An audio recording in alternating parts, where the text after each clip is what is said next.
Welcome into a brand new week on the Ravens Rundown. Tyler Jones here with you. Thanks for joining us. On today's show, we have the latest Baltimore Ravens news and rumors, including trade targets for the Ravens. Bleacher Report has two names to watch. Also, we'll talk about the Deshaun Watson suspension and what that means for the Ravens. Before we get to all that, though, all month long here on Chat Sports, we are in the midst of a like battle with the Browns Report, and those guys were celebrating the Deshaun Watson news today. How disgusting is that? So they had about 246 likes in that video. We got to beat those guys. We're going to try to take them down this month. So like today's video, and let's get started with today's show.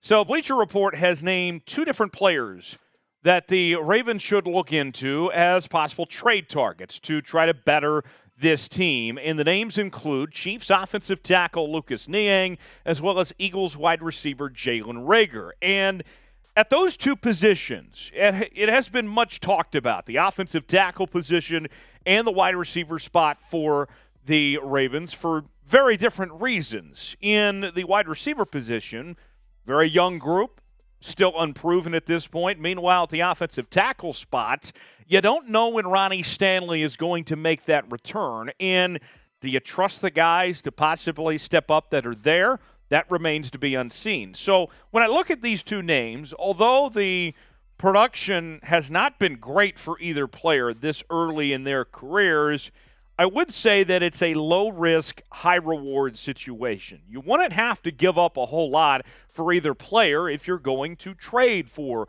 one of the two. So with that said, to me, I like the idea of trading for either guy because the reward definitely outweighs the risk here. Let's look at what Bleacher Report had to say about Lucas Niang.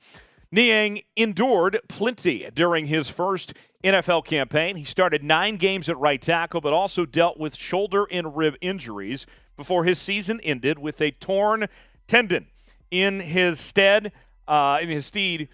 Andrew Wiley filled in admirably.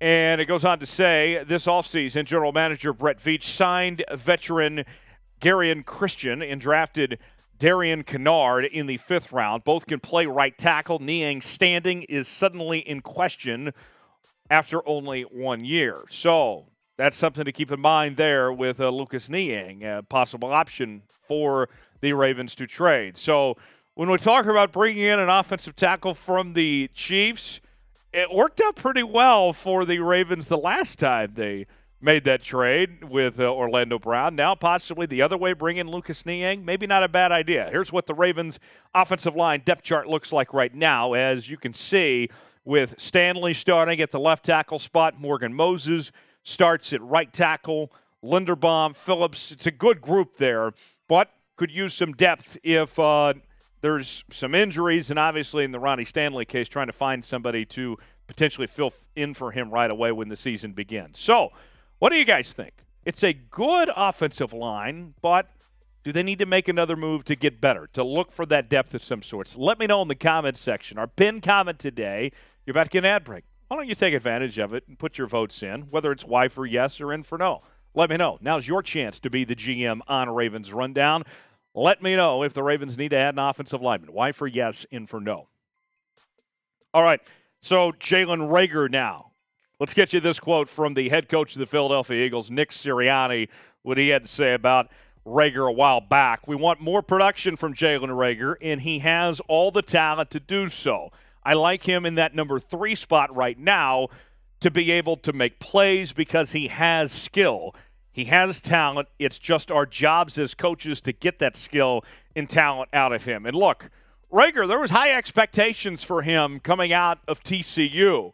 And that draft had a lot of good receivers in his class, including Justin Jefferson, who went on, of course, to the Vikings. And Reagor was picked ahead of Jefferson, and Philadelphia Eagle fans have been crying about that ever since, of the mistake, obviously, that was made there. But nonetheless, there's a lot of raw talent and potential with Jalen Reagor. And although he was a first-round pick, there's no way on earth that he's going to demand that type of price tag now with how disappointing he's been this early in his career. I don't think you would have to give up that much if you want to bring Jalen Reagor to Baltimore. So that's an option there as well. Still a young guy with a lot of potential at this point, but we'll see if the Ravens want to go that route and potentially bring him in. But nonetheless, those were the two trade candidates from Bleacher Report. Got a great deal that we're offering our viewers of the Ravens Rundown, a T-shirt combination. Look, it's pretty hot outside, folks, and we got the preseason starting. I know that a lot of you guys are going to be attending, whether it's your tailgates or going out to parties, whatever it may be, to watch your Ravens play. You got to be wearing your Ravens gear, and you got to feel comfortable doing it. So why not get yourself a Ravens T-shirt? And here's what I'm going to do, just because I'm this type of guy. I'm going to offer you 40% off now on this T-shirt combo at chatsports.com/ball combo to get yours today while supplies last. That's 40% off at chatsports.com/BAL combo. Deshaun Watson has been suspended 6 games by the National Football League for violating the league's personal conduct policy. And this is something that we've talked about for a long time on this channel. Watson sat out last year, still got paid, though, so that doesn't really mean anything at all. And this upcoming year makes this move to Cleveland where he's got a lot of money, guaranteed, the most in NFL history, waiting for him there. And now the 6-game suspension totally changes the outlook of the AFC North. If Watson was going to be gone for an extended amount of time, then obviously that would eliminate the Browns from playoff contention if he was going to be gone for 12 games or more. Now with just missing 6 games, if Jacoby Brissett goes 3-3 or 4-2, look, I mean, the Browns are in contention at that point. So we'll talk about this in just a second, dive into more details on it. But how many games should Watson have been suspended? I'll give you a hint. I'm not very happy about it, as many people are around the country today. But I want to hear directly from our viewers of Ravens Rundown. How many games should Deshaun Watson have been suspended? 6 games is a joke, okay? I mean, you're talking about a situation where somebody has 24 sexual assault allegations against them.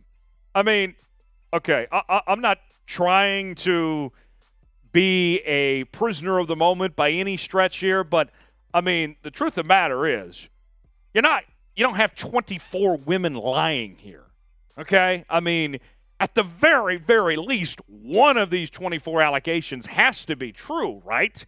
And so with that, it is such a slap in the face that Deshaun Watson only gets suspended 6 games, and his return to the NFL will be against the Ravens on October 23rd is when that will occur, and then the Ravens will face Watson again on December 18th. So they'll see Watson twice despite the 6-game suspension as Watson begins the first year of a 5-year, $230 million contract. And if you go back of how that trade went down, not only did the Browns give Watson all that money, but this was a situation where Houston sent Watson and a 2024 6th-round pick to the Browns in exchange for first-round picks in 2022, 2023, and 2024, along with a 2023 third-rounder and a 2022 and 2024 4th-round selection. So, with that said, the Ravens are going to be seeing a lot of Deshaun Watson over the next couple of years, and it's just a terrible situation how this has played out that he would only get 6 games after what has gone down here. So, what do you guys think? Do you agree with me that the NFL screwed this one up? I can't say I'm surprised by any stretch, but nonetheless, that's the way it goes sometimes. Grade the Deshaun Watson suspension. A, B, C, D, or F. Let me know in the comment section. You know how I feel. I give it a big fat F. That's the only way to go here. As always, give me a follow on Twitter at Tyler Jones Live. Love hearing from you guys talking Ravens all the time as we roll through training camp. And you know how it is around here. We're going to be covering training camp here on the channel all week long. And so check back out with us as we'll be covering this team like no one else is. And we'll see you next time here on the Ravens Rundown.